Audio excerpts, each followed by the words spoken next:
can make explanations as to why. It's certainly my problem with it is not intuition. It's just like a side point.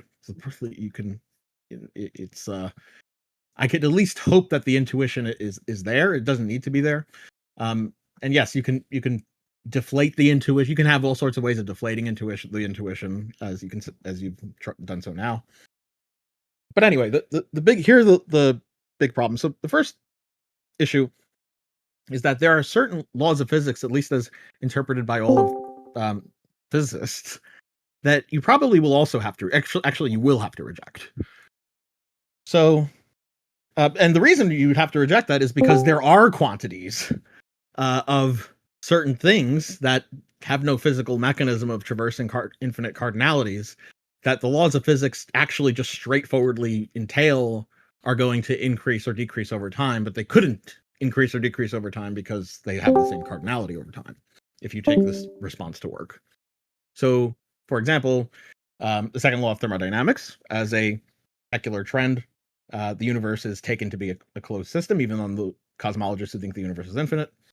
And all closed systems, the absolute amount of entropy will always increase. Another way of saying it, which also entails that the absolute value of the joules of Gibbs free energy will always decrease throughout as a total value of the universe.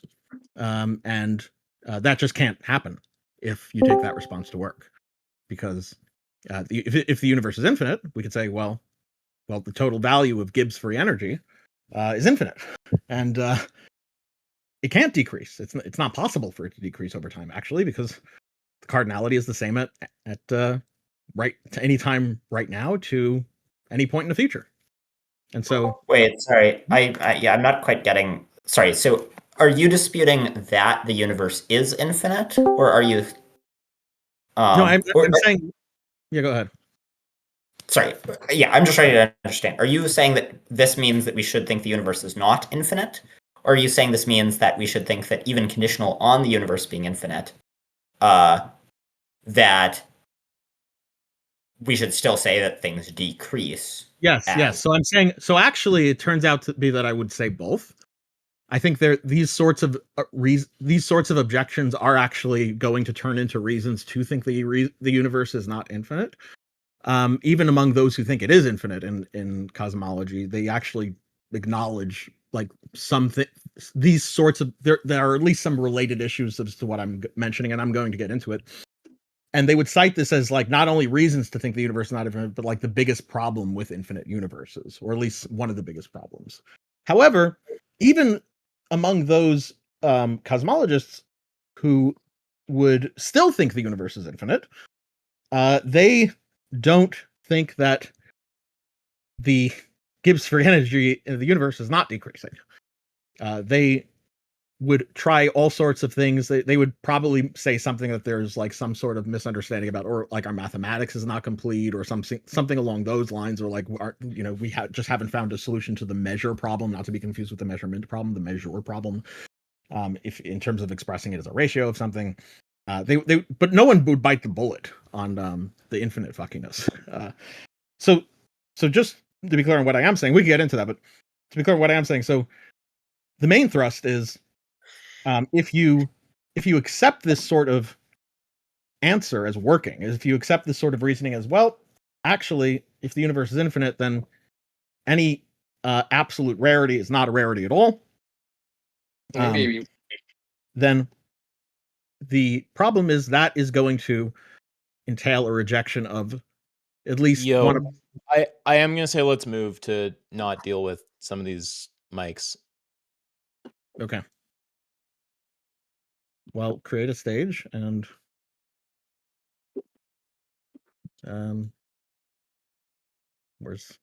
is there a stage? I don't. Oh, here. Okay, we'll go up.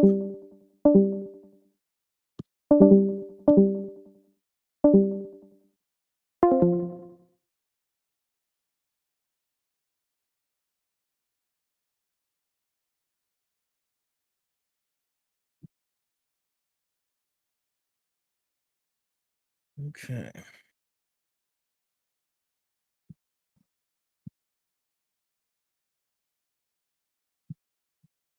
All right. Yeah. Okay. So let me okay, so let me address those two things. So regarding the kind of the horn of this, where you suggest that this is a reason to think the universe isn't infinite. So I'll just plead ignorance here. I don't know the physics. For all I know, this could very well be right. But my sense is that, so I just I sort of defer, where it seems like a lot of physicists think that this is at least a reasonably likely possibility. And so I kind of take that seriously. For all, maybe what you're saying is correct. I would just have to look into it more. That's not the thrust of the issue. That's like the side point of the issue. It's like a very, very tiny, like the thrust. That's like 1%. Yeah, right. I was going to address the second point. Right. So I guess regarding the second point, so, right. So the idea is that, look, even if the universe is infinite, the physics will mean that there are certain quantities that like have to decrease or increase over time or something. And so then we should say the same thing about value. Not just that we should, like, so the physicists do say that. Like, this is like in terms of physicists, like that's not even like to not say that puts you outside of not just the consensus, like it puts you outside of like every physicist. Right. So I guess one way so one way I'm just hearing this challenge for the first time, so I guess one way of doing it is you might think that there's a way of comparing so often there will be two infinite sets that are incomparable. But then so it's like there will be there will be two sets, three sets, A plus, A and B, such that A plus is neither greater nor less great than B. A is neither greater nor less great than B, but A plus is greater than A. So for example, suppose that A plus is just A with a sort of random addition of an extra member. Then there's a sense in which A plus is the same as A, depending on exactly how you do measures of infinites. But A plus is not, but then neither of them can be neatly compared to some other set B. And so maybe what you could say is, yeah. So what? How does it tie into so in the case of entropy, what's the way of or Gibbs free energy? What's the way of preserving what you've said while also preserving the laws of physics? Well, sorry, maybe it would be helpful for you to explain sort of like what it is that has to increase or decrease over time or something. Yes. Explain a bit more. Yeah. So there is there's laws of thermodynamics, and the second law of thermodynamics states that in a closed system, there is a secular tendency for entropy that has to increase. And what that means is that the value of Gibbs free energy, which is the amount of energy available for work, must decrease over time.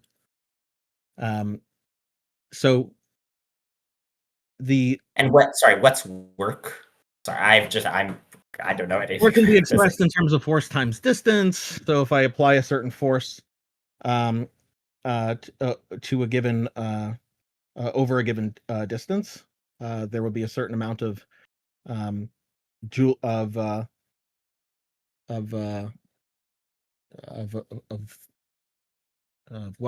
work. That's the SI units. There's multiple ways of expressing work in terms of, it's a way of you can take energy and I hate to say take energy and put it to use, but that's not really a very good technical way of doing that.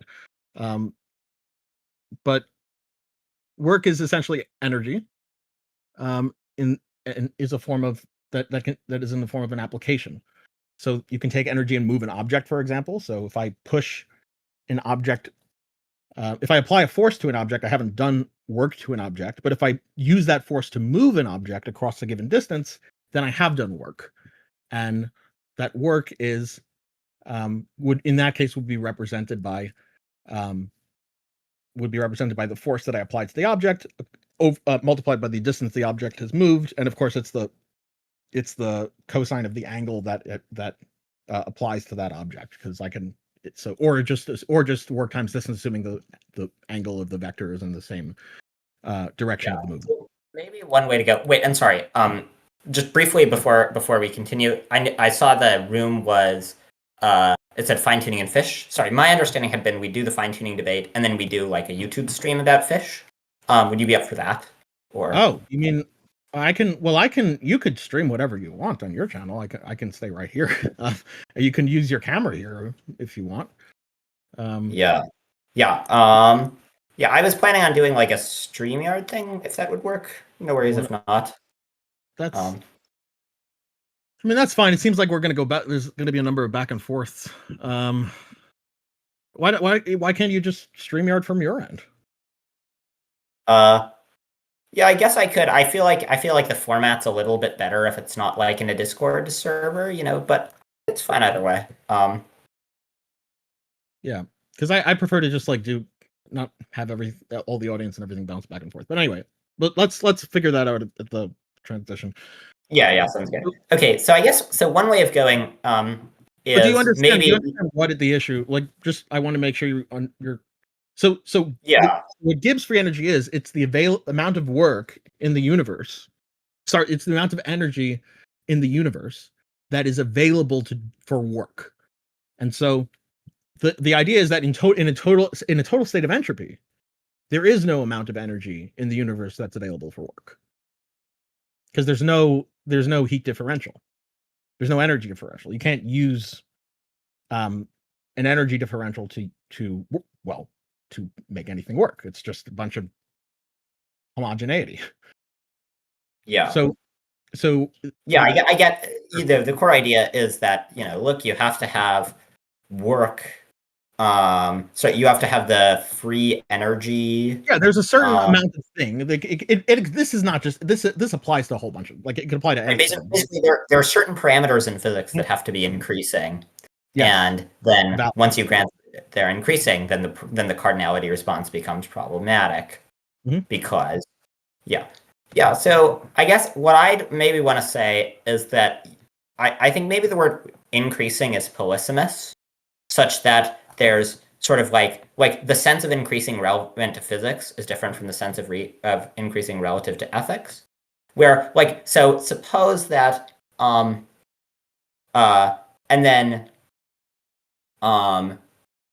and then the sense relevant to ethics is, in that sense, they're not increasing, because that sense is about cardinality. At least maybe with a few bells and whistles. Wait, you have to break this down. You have to explain this to me. Sure. So maybe, so let's imagine that. Let me see. So let's say that there are infinite galaxies, okay, and there are two times, T1 and T2. Let's say at T1, each galaxy has one person, and then at T2, each galaxy has two other people. Right. So the cardinality people is the same at both time points. Right. And so what you might say is, look, there's a sense in which, I don't know, take some parameter in physics. There might be a sense relative to physics in which it appears that the math is changed, in which you'd say that the mass is increasing. But then in the sense relevant to ethics, you'd say, no, the mass is staying the same. And one way to see this is that you could transform one scenario into the scenario where every galaxy has two into the scenario where every galaxy has one, just by moving the people around. And so provided you don't think that moving the people around makes an ethical difference, then you're inevitably committed. What I'm not understanding here is just, I'm not seeing what breaks. I mean, again, it's not the issue here is that the thing to explain is that there's a value of a certain amount of thing in the universe that appears lower than what it should be. So regardless, just like if someone said the universe was fine-tuned for a state of entropy, I would say, well, why isn't the entropy higher? If someone said the universe is fine-tuned for life, analogously, one might say, well, why isn't the value of life forms higher? Or why isn't there more life? I don't see how there's a symmetry break here. Both of them are there's an expectation of a number, or there's an expectation of something greater on both. Right. Ideas. So that the And idea, and it also doesn't need to be ethics. Like, it doesn't, like, this idea of, like, it's just something that is being posited. It's a physical thing that's being posited by a theory. Like, life is a physical thing. It's like, you expect life. You expect entropy. There's not more life. There's not more entropy. Sure. So my suggestion was, when you talk about increasing, my suggestion was that the word increase is polysemous, where What do you mean there might. Sorry? What do you mean by when you say it's polysemous? Like, there are multiple coherent senses of the word, so that where common usage underdetermines the meaning. So Okay. I think there's one coherent sense where it's just about cardinality, and then there's another coherent sense where it's not just about cardinality, but it's about, I don't know, maybe like density. Yeah, maybe something like that. Yeah. Sure. That also doesn't work, but yes, the problems go even deeper. Right. So yeah, right. I anticipate these approaches. There's approaches that you can say, yeah. So there's going to be approaches. So first, I mean, before I get there, I mean, just so you know, like, this is a huge problem, and like I've looked into this. There's different ways you can try to save it. There's ways of, like, reformulating and to try to make it like, well, it increases in terms of density. You can look at ratio, stuff like that. It runs into a whole bunch of problems that everyone agrees hasn't even been solved. But but before we even get there, so I agree that one could say that, really what we mean by, really what one means by increase is, in an absolute, not in an absolute sense for one, but not an absolute sense for another. So one might try to save this by saying, well, in the case of fine tuning, one only would want to generate life in an absolute sense, and so the objection doesn't work because it's infinite. But what physicists mean, it would be more of a density thing than an absolute thing. So that doesn't, so that, and in that sense, you can save it because you're not relying on the absolute sense. So it can increase in density even if the cardinality doesn't change in absolute sense. But we still can't backfire on the objection for the fine tuning because we mean it in the sense of absolute sense, and so that is just infinite. Fair? Yeah. So, but my thought was, right. So maybe you have problems with, like, using density as the way of doing it, or any way of doing it in which the but go just about any way that's known to physicists. Right. But I guess but conditional on the universe being infinite, which my sense was we were just sort of like granting the universe was infinite, because this objection was like, even assuming the universe was infinite, you have to say it is. Yeah, granting it is. Yeah, sure. Yeah. Right. So there's another. There's more. The biggest problem is that's not the sense. Well, the first biggest problem is. One big problem is that's not the sense physicists mean it, by the way. Like, physicists will tell, even the ones that believe it's infinite will tell you that the universe is still an isolated system. The second law of thermodynamics holds in the sense that the calculated, whatever absolute value of Gibbs free energy there is, that value is decreasing over time. And when they talk about it decreasing, they're not talking about cardinality. Right. They're saying it would, if it's the absolute value that's decreasing, they'd have to talk about cardinality. What else? What else? If it's the absolute, it's not based on a ratio of the over given. They may agree that it is also as a ratio. They're suggesting that the cardinality of the Gibbs free energy, yes. Yeah, that the cardinality of that changes. Yes, the amount of joules. We can say the amount of joules that's available for work in the universe, right? That's a number, whatever it is. Presumably it's whatever value it is, actually. And the value is infinite, right? If the universe is infinite. Well, yeah, I mean, that's the problem. the problem is, how could one, the problem is they do believe that the cardinality decreases. Like, the value is just dropping. But how could it drop if it's infinite? And so if we don't have a physical mechanism to break that, it's right. So right. But so I guess what Now, are the I can tell you what proposals? their approaches are to get around that, but their Yeah, approaches sure. are Yeah, nothing maybe. mine. Yeah, why don't you tell me that? Yeah. So one approach is sort of along the lines of what you have mentioned, which is well, they don't do this for the for Gibbs free energy, but they would do this for a number of other things. They could say, well, what we can do is we can we could frame this as a sort of ratio. We can say, well, the value of the Gibbs free energy as expressed over a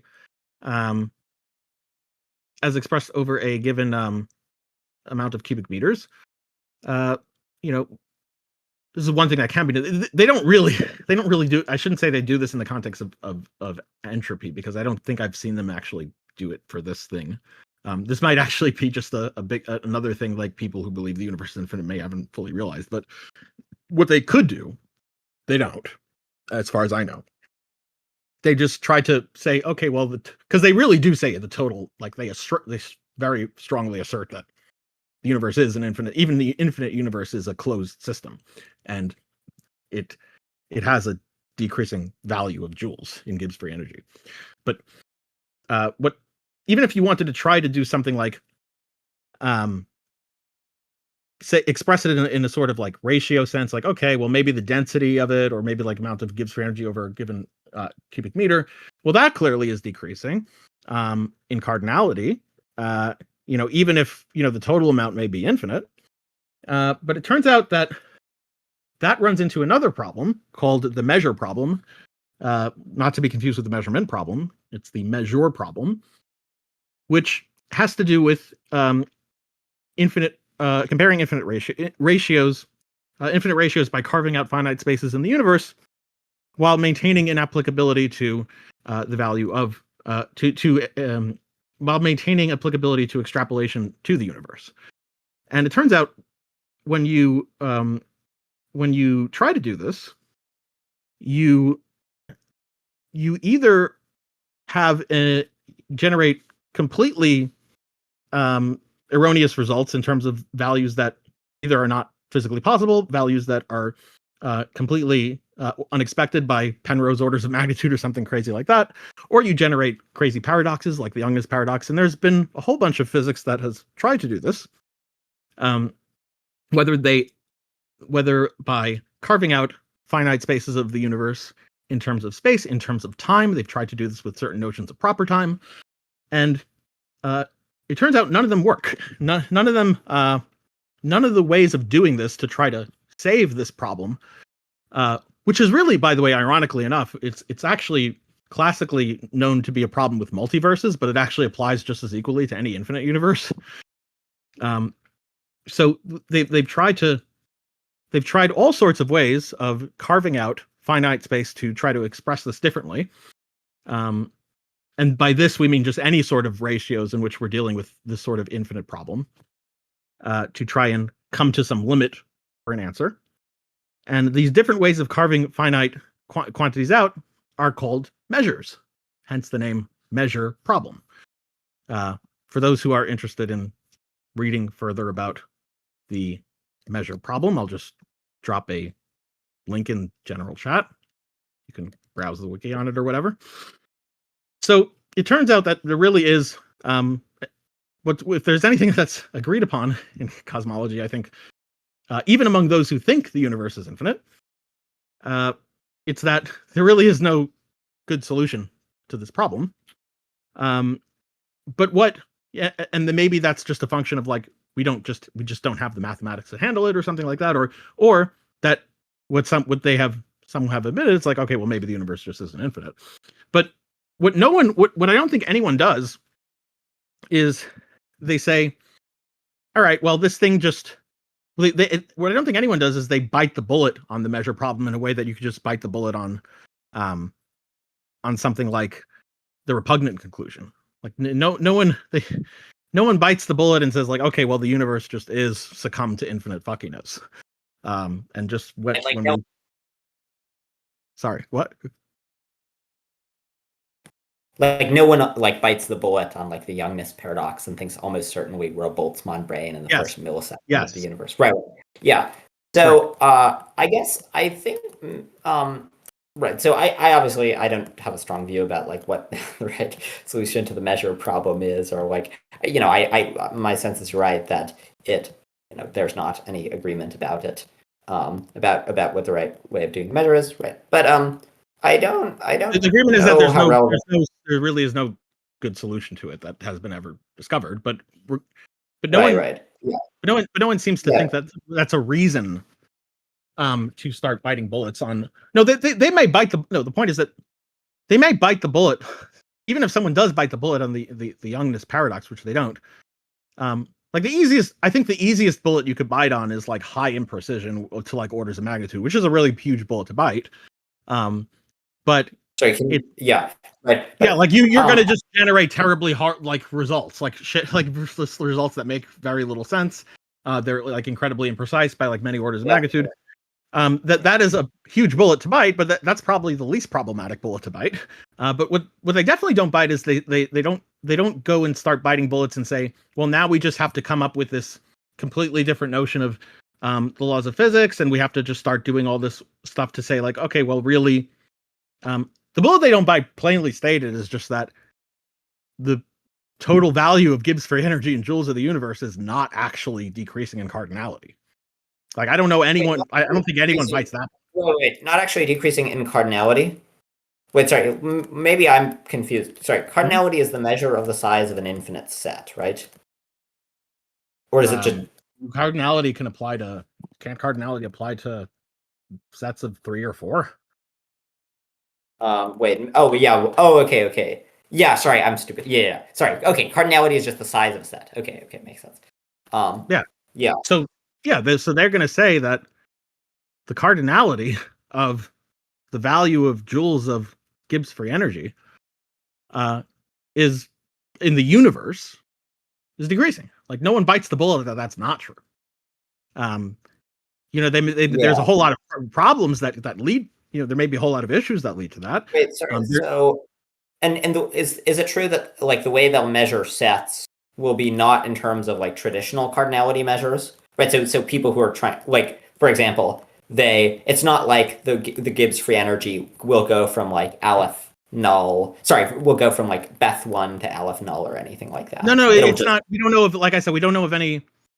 I'm not aware of any physical process. There's ways you can do it in math, but I don't know of any physical process that traverses infinite cardinals like that. Sure. But cardinality, I don't know what you mean by traditional cardinality as opposed to non-traditional cardinality, by the way. But yeah, cardinality it's just the amount of the amount of the number of things, like the amount of things in a given set, like the number of elements. Okay, so what I had thought, and I might just be totally wrong, but I had thought that cardinality was what I thought 2 minutes ago about cardinality was wrong. But I thought cardinality was a measure of whether members of a set can be paired 1-to-1, right? So two sets of the same cardinality, if there's a bijection between them, they can be paired 1-to-1. Well, those are some things that get mentioned in cardinality usage, like when people start talking about, if people like my sense is, for example, that if you have, and we might be getting a bit off topic. Right. As long as we are on the same page of cardinality now, that's cardinality means the amount of elements that a set contains. It's like if I have a bag of 4 apples, the cardinality of the apples in the bag, it's 4. Like, that's the cardinality. Yeah, but sorry. So if so suppose you have some way of taking a measure over infinite sets, and both of them have Aleph null members, but the way you take you might have a way of taking a measure over infinite sets that says that there are more within one infinite set than another in some sense. Right, but that's getting back to the measure problem. So like, yeah, there's ways of trying to do that. So yeah, so yes, so just sorry. Right now, I'm just asking a terminological point. Sorry. Okay. So if just to be clear, if there are two infinite sets and you can pair them one to one, but one of them has a bigger measure, would you say they're the same cardinality or a different cardinality? A bigger measure, in the sense of the measures are going to be, I mean, the measures I know of in the measure problem are finite. They're cutting out finite sections of the universe. If you're using the term measure in cosmology, when you say, yeah. So sure. So I guess, so maybe there is a sense in which you can talk about even in an infinite universe them getting smaller, but what I'd want to say is that, in the sense relative to ethics, relevant to ethics, what I think matters. So a perfect being is motivated purely by ethical considerations, and the only reason why they'd want to create more happy people, more life rather than less, is if it's better to create more life rather than less. Now, in terms of a being, what my claim is that what's relevant to the kind of ethical side of these sorts of evaluations is whether or not you can pair them one to one, right? So even if you have two infinite sets, even if you say one of them is in some sense larger by taking a measure over it, I think that in terms of the ethical evaluation between them, generally, if there's a bijection between the two of them, between the members of the sets, then generally they'll be equally good, barring some exceptional circumstance. Wait, I'm not following. The issue I'm having is I just think the whole thing doesn't end up working. I think the whole move, because even if you want to say that even if you want to take it in terms of, what I'm not understanding here is like, okay, so the move here is not to say, like, in some sense, like they say, well, I guess it is in some sense, because that subsumes a lot. But what's being said here is that there is a physical thing. What I'm not understanding is there's a physical thing that, in both cases, in both things, there's some sort of physical prediction. Like, whether by ethical concerns, a universe is predicted to be tuned for Gibbs free energy, or by ethical concerns, the universe is predicted to be tuned for life. Like, in both of those hypotheses, there is a prediction of some amount of that thing in question, some amount of Gibbs free energy and some amount of life. Sure. So yeah, so my thought was that maybe the Gibbs free energy thing, that's increasing or decreasing even in an infinite universe.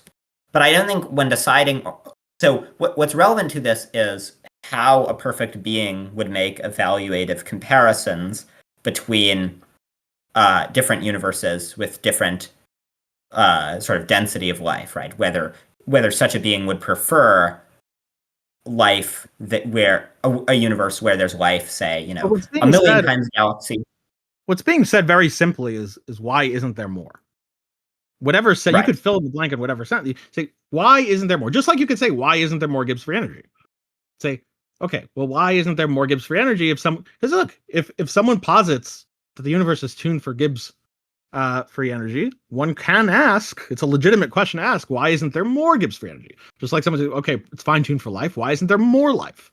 And all I'm saying is that if the move is to say, haha, ta-da, I skirt around that problem by saying the universe is infinite, like, that leads into, and by the way, we've scratched the surface on problems with this. Like, there's a whole litany of issues by saying, there is nothing to answer because the value just is the maximal. It just is infinite.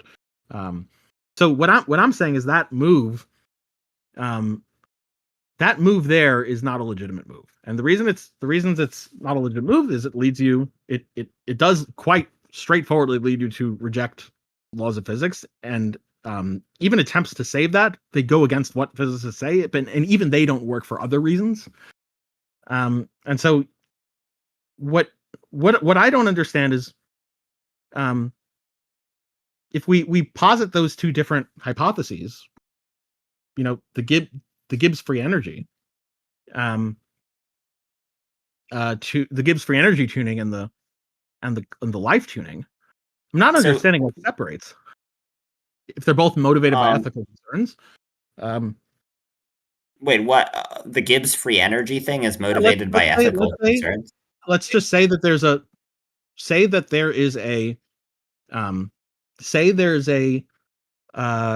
being that has fine-tuned the universe for Gibbs free energy out of ethical concerns.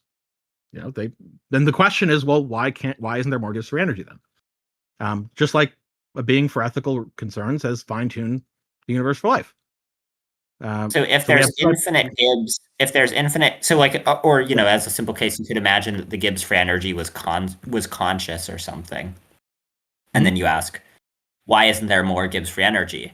Yeah, and I guess it, right. So there, I would just buy a similar response there, where I'd say there might be some perfectly well-defined sense in physics where you say that the Gibbs free energy decreases over time.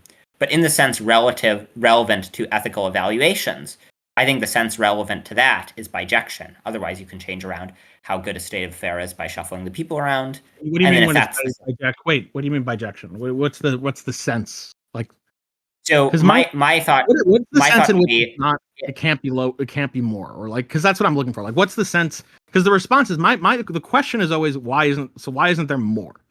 And the response is just that, well, here's a sense in which it is more, it is maximal or something like that.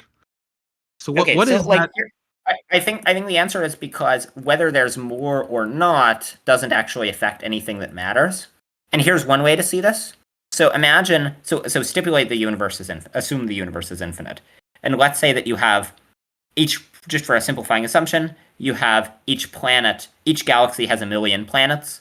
And let's say each galaxy has life on one of the planets. And then you ask, why isn't there more? Why isn't there life on every planet? Well, you could make there be life on every planet just by moving the people around. You could take, the people from the first 1 million galaxies, move them to.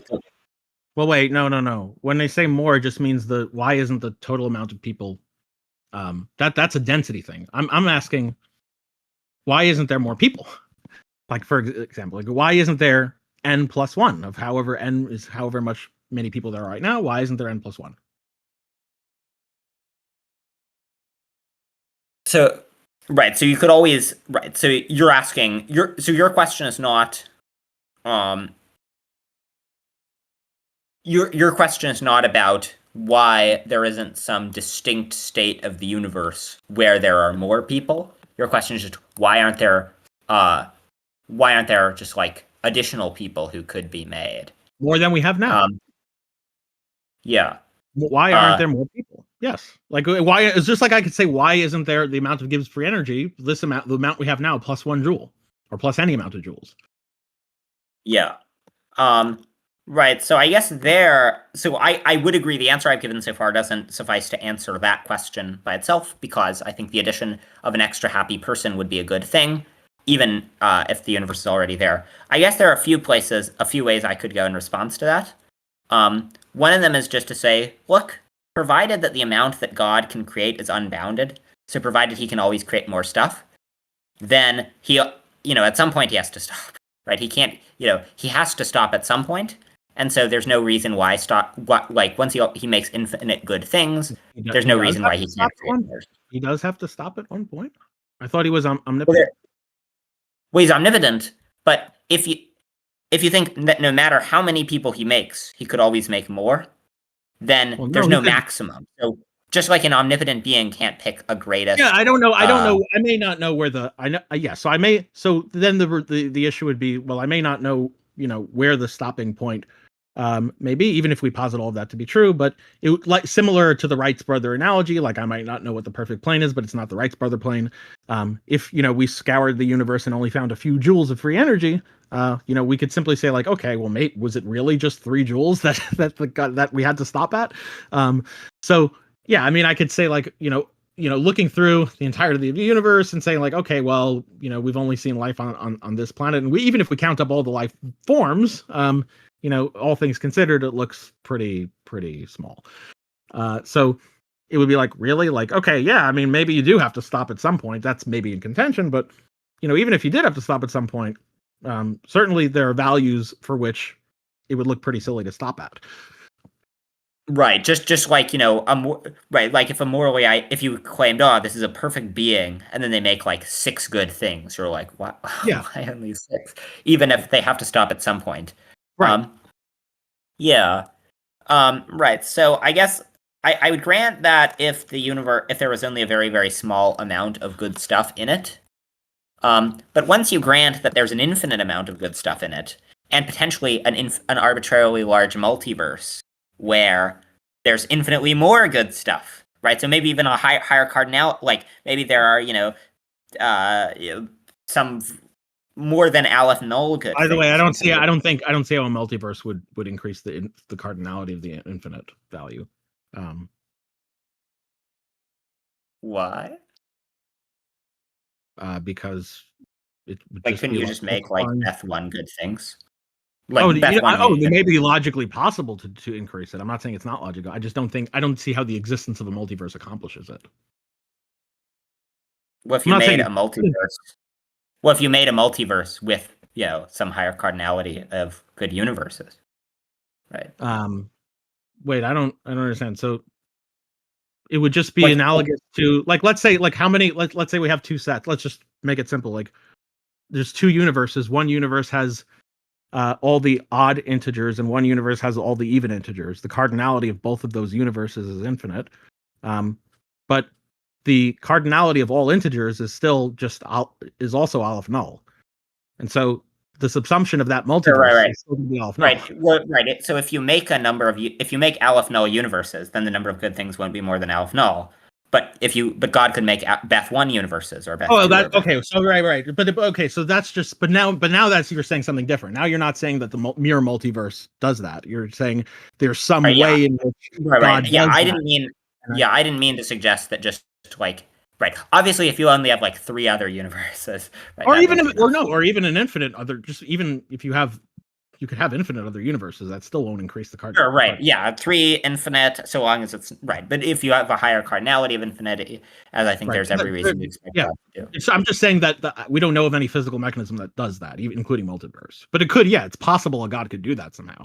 Right. Well, and also, I mean, if a god does it, it's not clear that there would be a physical mechanism. Like he could just have just like. The point, anyway. Yeah. So anyway, what I'm So okay. So what I'm saying is. Yeah, but now it seems like you're just going back to the infinite savior again. But we already went through that. It's that this gets completely fucked. The infinite savior. Sorry, response. let me give you my sense of how the dialectic went. Sorry. Okay. Yeah. My sense of the dialectic was I suggest you ask, why doesn't God make more stuff? I say, well, maybe God already made infinite things, and so he can't make more stuff. Mm-hmm. You say, well, even if God made infinite stuff, there can be more stuff, otherwise you basically have to give up on all of physics. And I say, okay, right, but if God already made, right, so maybe God, has to make infinite, maybe he can make more stuff. Yeah. But if God can always increase the amount of good stuff that he makes, he has to stop it.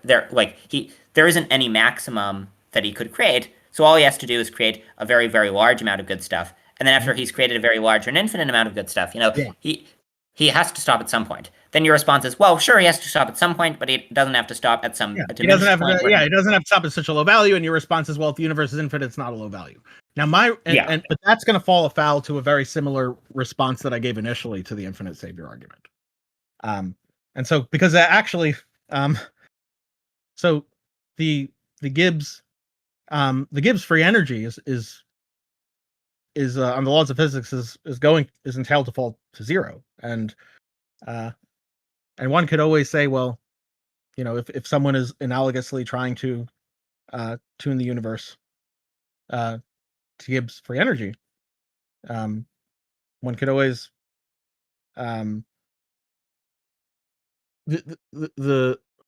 so you're trying to give the same defense again for a different purpose. You're saying, okay, well, the defense is not just to say that there couldn't be any amount of more. The defense is just to say, okay, well, this actually does seem to be like a lot of it. I would contend that so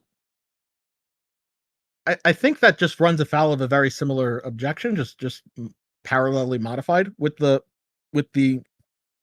same response I gave. So analogously, that we can have decreasing values.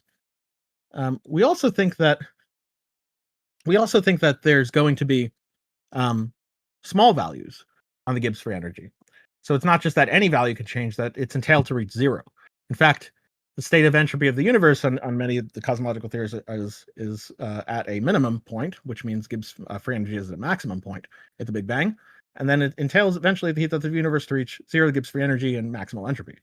And so it's not clear how you would be able to reach small values if you have a defense mechanism of this. If you have this defense mechanism of not just to say it couldn't increase, but it's not even a small value. It's not clear that we could ever get to small values, but in the laws of physics, we think we can get to small values. So this is going to run afoul of a very similar sort of objection, just slightly modified. And then we're back into the same dialectic again. Wait, I think I did not quite get your response. Sure. Yeah.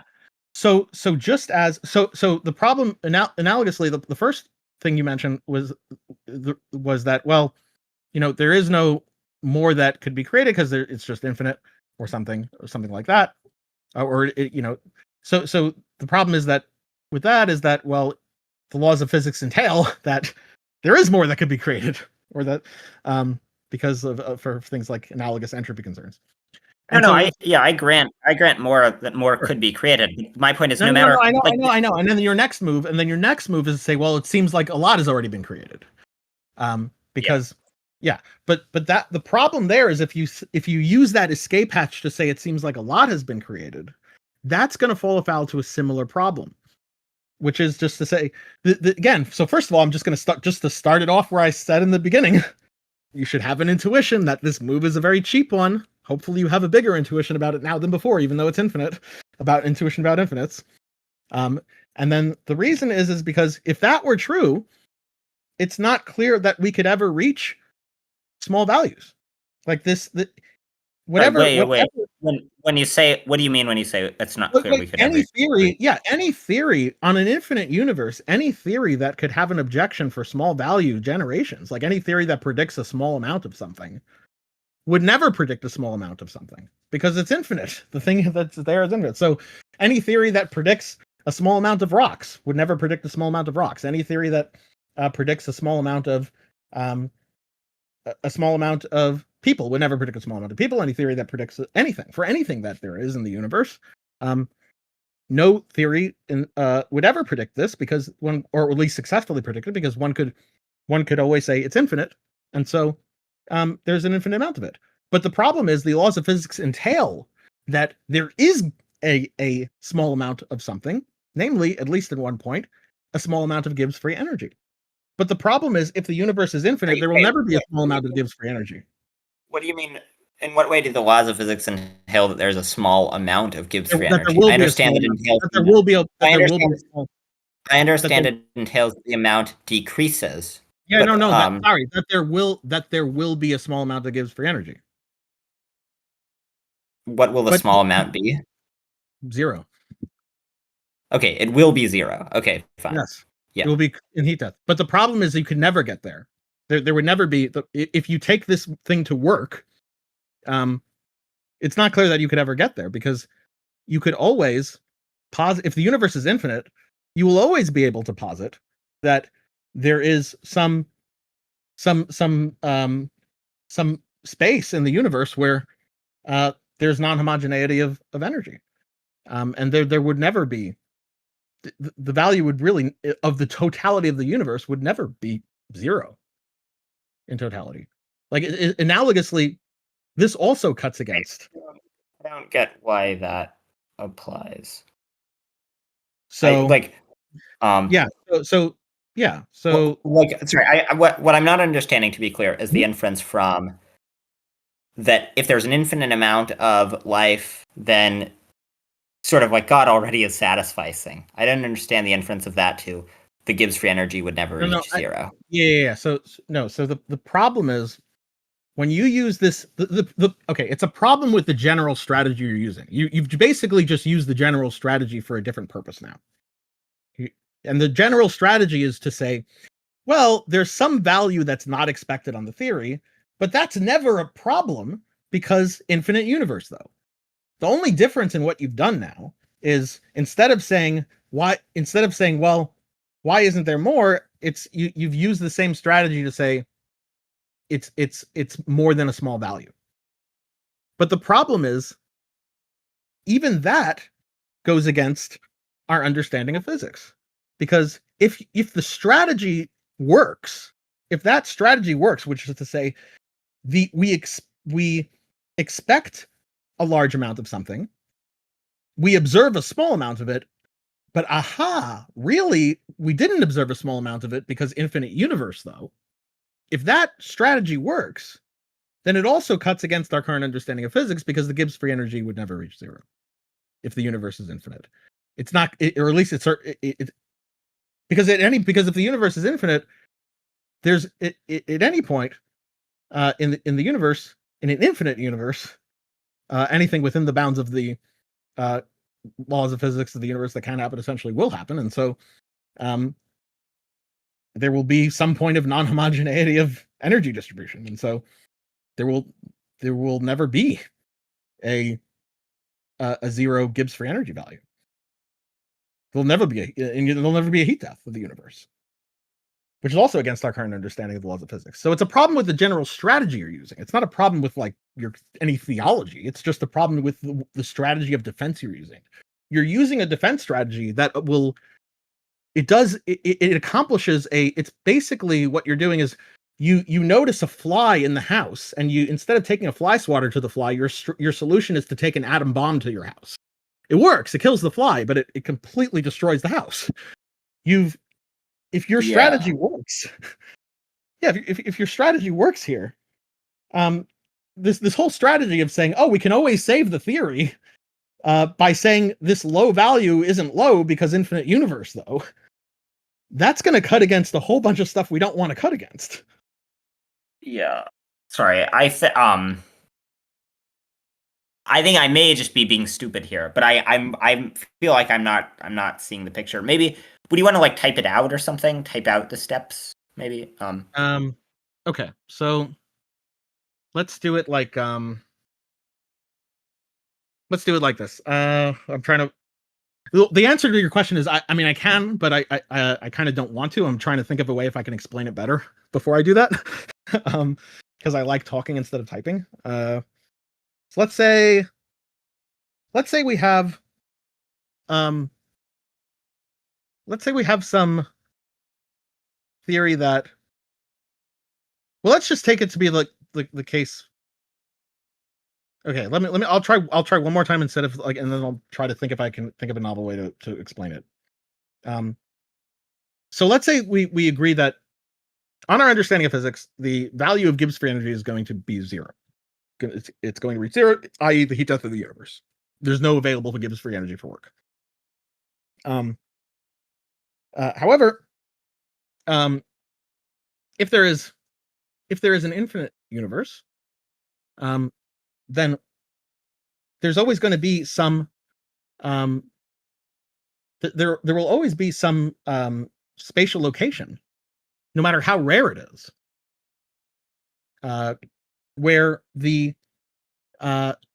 we find something that is extremely rare. Like it doesn't, and it wouldn't matter how rare it is. It could be, 10 to the power of -100. and we'll find it. So if the universe is infinite, then the Gibbs constant would never actually reach zero. Yes. That's the thought. Yes. And Okay. so the problem is, but our understanding of physics is that the Gibbs free energy of the universe will reach zero. And so the problem is that this strategy, they will therefore cut against our understanding of physics. The strategy of saying, well, Wait, sorry. So wait. Sorry. Is it true that of the people who think the universe is infinite, do they think the Gibbs free energy will reach zero? Yes, that's correct. Okay. And sorry. And why does Okay. So then maybe what I'm not understanding is your strategy, your general strategy cuts against it, and the reason your So the general strategy. So if the universe being infinite entails that the Gibbs free energy will never reach zero, and our understanding of physics is that the Gibbs free energy does reach zero through this does reach zero. But if the Gibbs free energy, if the universe is infinite, the Gibbs free energy will never reach zero via this strategy. It's via the feature of the strategy that you're employing that makes it never reach zero. Because of this feature of, like, no matter how rare something is, it will always obtain in some space in the universe. No matter how rare life is, it will always obtain over and over and over again. No matter how rare it is, there'll be infinite of it, namely. So as a feature of this strategy, which is essentially which would save any theory from any counter observation, any unexpected observation that has a low amount of something, by just saying infinite universe, though, that also will cut against our understanding of the laws of physics. Because as a feature of that strategy, the feature of the strategy is to just say, well, it doesn't matter that we observe an incredibly low amount of it and think it's low. It's never going to be low. It's always going to be infinite. Because infinite universe, though. And if infinite universe, though, then no matter how rare something is, it's always going to obtain. And not only will it always obtain, it'll always obtain infinitely. And so there will always be infinite Gibbs free energy. And there will always be infinite life. And so... Wait, sorry, my response, I don't... I'm sorry. My response, I don't think entailed that there would always be infinite life. It just entailed there will be infinite life. The point is that that there is infinite life. Well, that does entail yeah. And so the problem is even at time. So point is that the problem with this strategy is that even in the case of the universe, at any point in the universe, because largely because of a feature of the second law of thermodynamics being, at least in part, a statistical phenomena, the value of Gibbs free energy in an infinite universe just doesn't reach zero. It's infinite. It's an infinite universe, and so no matter how rare it is for some kind of spontaneity of a violation of the law, in which, or at least a local change in homogeneity, that's just going to always obtain. There's always going to be some. There will always be some non-homogeneity in energy density, and so there will always be some value of non-zero Gibbs free energy in the totality of the universe. And so it's by the same token, it's just the same. Look, it's just the same strategy. You can always take something that should be extremely low or even zero, and say that, well, because of the feature of an infinite universe, that no matter how rare something is or how uncommon something is, it just will obtain. Our understanding that radically changes our understanding of the universe currently. That would have implications that we would no longer think there is a heat death or a true heat death of the universe. We would no longer think the value of Gibbs free energy will approach zero. We would have to change our current understanding of cosmology if this strategy works. Sorry. So, and I once again apologize for my slowness on this point. But so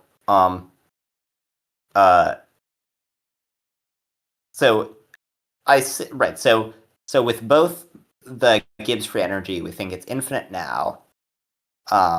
With both it and life, we think they're both infinite. Can I speak up for a second? Yeah. It feels like we're having trouble getting on the same page about like what the problem is. And it seems to me like it's kind of because we're being a bit more granular than we need to be. And if we like zoom up to look at it like a bit more abstractly and then get the big picture framing, then it will be like easier to talk about the details of Gibbs free energy or whatever else. Avi, it sounds like you're saying that Matthew wants to deal with rarity by invoking the universe being infinite, and you think that he's done that twice. There's a general thing he's doing there.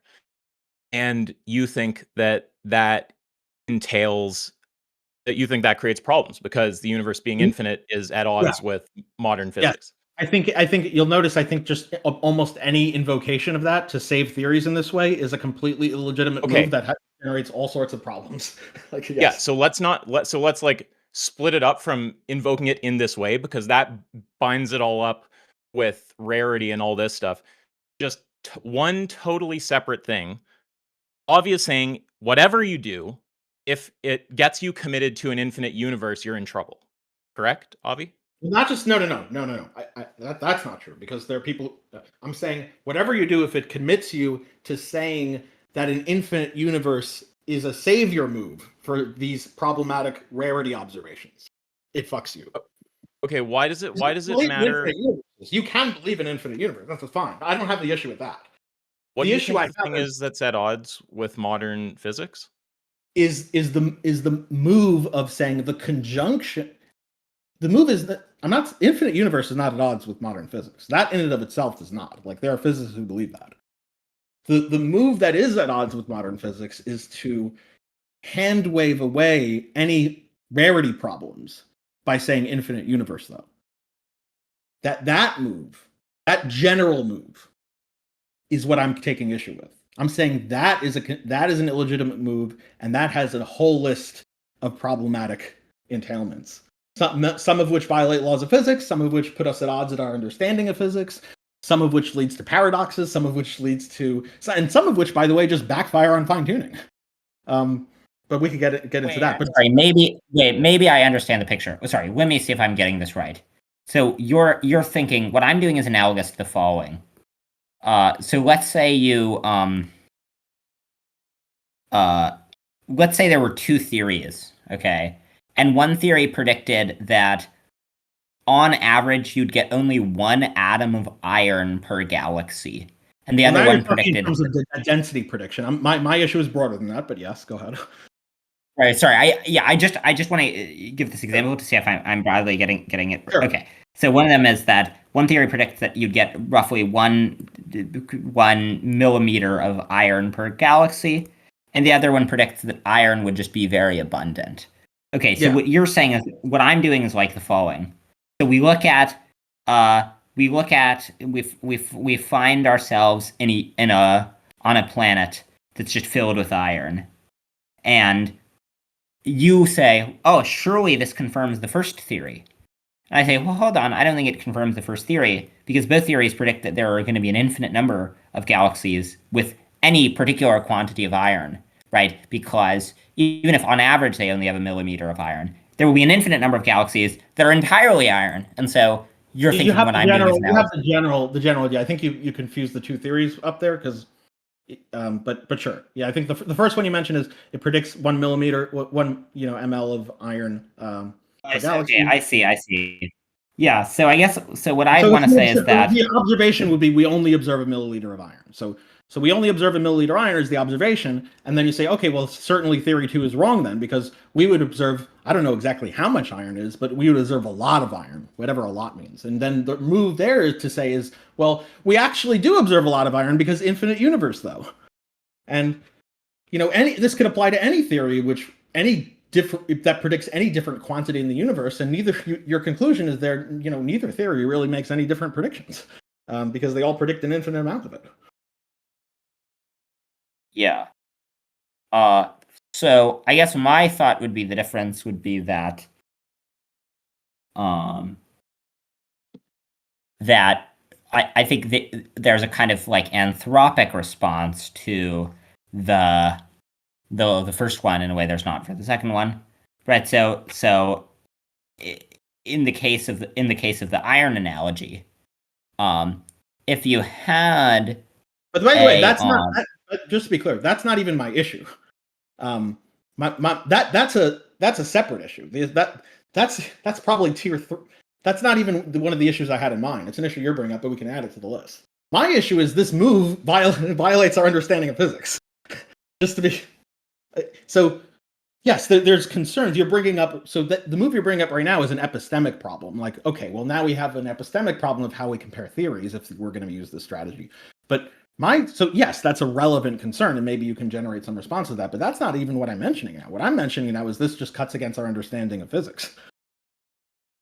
Okay, wait. Yo, I'm sorry, but can you clarify what exactly the move is? The move is to hand wave away any concern with observing a small amount of something on a theory that predicts a larger amount of it by saying infinite universe, though. Because if the universe is infinite, we never observe a small amount of anything. We always observe a large amount, namely an infinite amount. Okay. And so what I'm saying, if that move works, wait, let me make sure I understand the move. The move is just that theory predicts a lot of something, then you take it as a datum that there's a little bit of it, because that's what you observe. And the idea is to say that datum is actually wrong. There is actually infinite of it because the universe is infinite. That's the move? Yeah, that's the move. Okay, so it's a kind of way to try to take a datum that counts against your theory off the table by saying that observation doesn't count. Actually, the observation is different because infinite universe. Yeah. Yes. Yeah, the infinite universe. So let's call that the infinite universe, though, move. It's okay. So now there's a whole bunch of problems with this. I think I'm at like at least 5 problems now.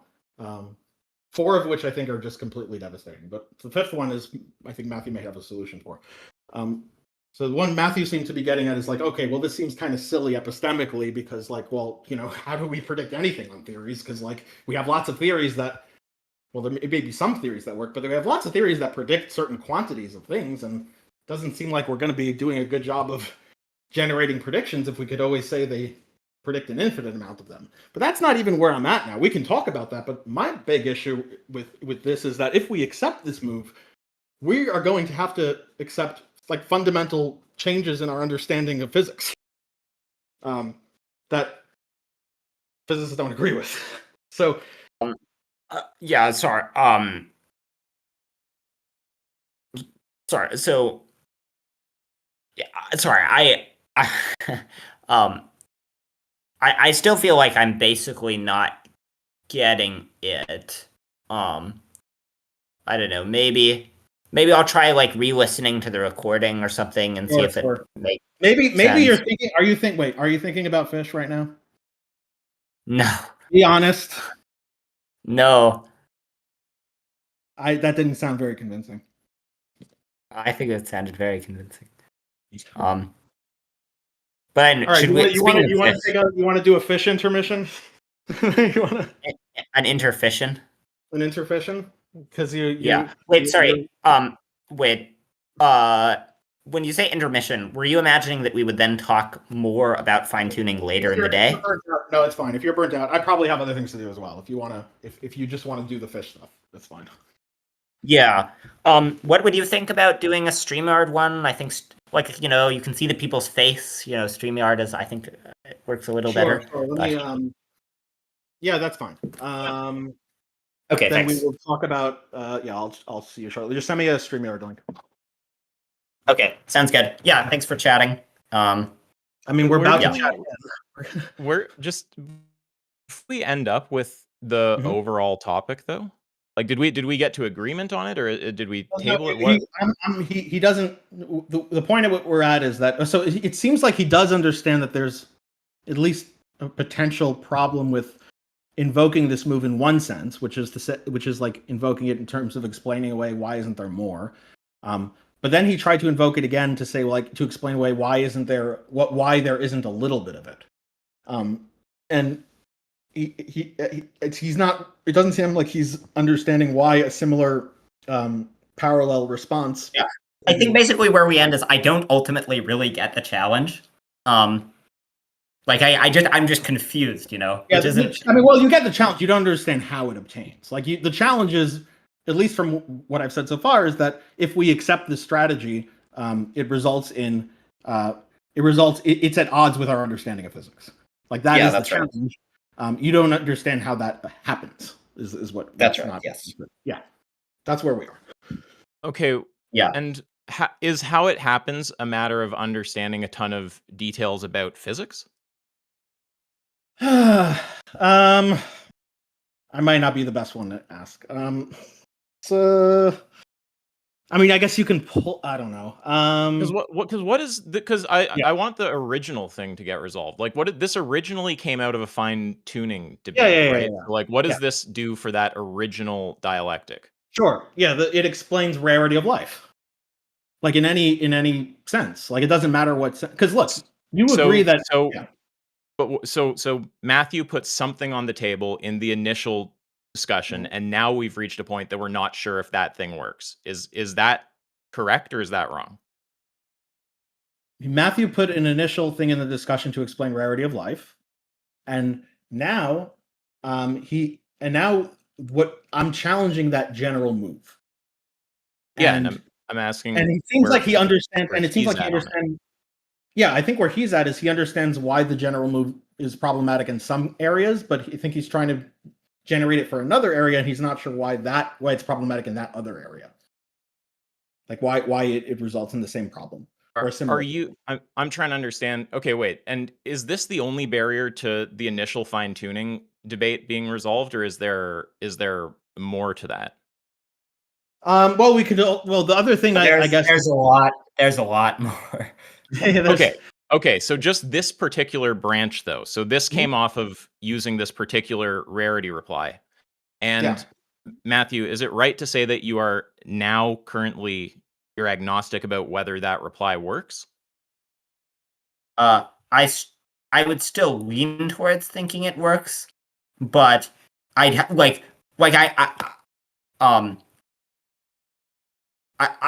I grant that there's an objection to it that Avi has raised, and I don't know what to say about it on account of not understanding the objection. Though I'd still the objection makes sense to me. So like sort of pending further reason why it doesn't work, then I would I think it likely works. But I'll wait until I understand it in more detail to be super confident. Okay. Oh, all right. I guess I'm. I don't know. Okay, what do you think about? I think Omni is like what you listen. I think what Omni is like where you are at, Isaac, when you don't have a lot of food and it's late and you're running low on sleep, and maybe you smoked some weed in the morning. I think that's Matthew right now. Yeah, I didn't smoke any weed, but just the fish have been sort of taking. It's sort of like not that I've eaten fish, but that the fish. They're on my mind. So fair enough. This is why, by the way, this is why I suggested doing the fish thing first, or at least why I thought it, because I knew he would be distracted by this. I guess I just got confused. Wait, sorry. To be clear, my fish comment was a joke. The most recent. I know. Yeah, sure. It was. Sure. Yeah. It seemed like it kind of. I wasn't sure if I just missed something, but it just seemed like it petered out without resolution. I'm like, wait, I thought this was all a part of a bigger fine tuning thing, and I want to understand what's going on. And it sounds like we're at a stage where I've levied an objection. I've levied an objection. He understands what the objection is. He's just not really sure of the way it obtains. Like he's not sure that it obtains. It may be a matter of, and it sounds like he's a little bit burnt out to put in more effort at this point to understand it. He might want to take a break and recharge his battery. Definitely happy to chat more about this at some future date. So So to be clear, that means that for this whole fine tuning dialectic, the thing to do isn't to go back to the original thing because we haven't actually reached a point that you're like agnostic about whether it works. It would be to continue about the legitimacy of the infinite universe though move. as a savior of theories. Okay, right. I assume you agree with that, right, Matthew? Yes, I agree. Okay, all right, totally. Okay, I understand. Cool. All right, sounds good. Avi, would you be? Could I send you the StreamYard link in like maybe like 5 or 10 minutes? Would that be okay? Just Yeah, taking 5 or 10 very minutes. Yeah. Okay, sounds good. All right, and thanks for listening, everyone. Yeah. All right, nice chatting, and chat soon.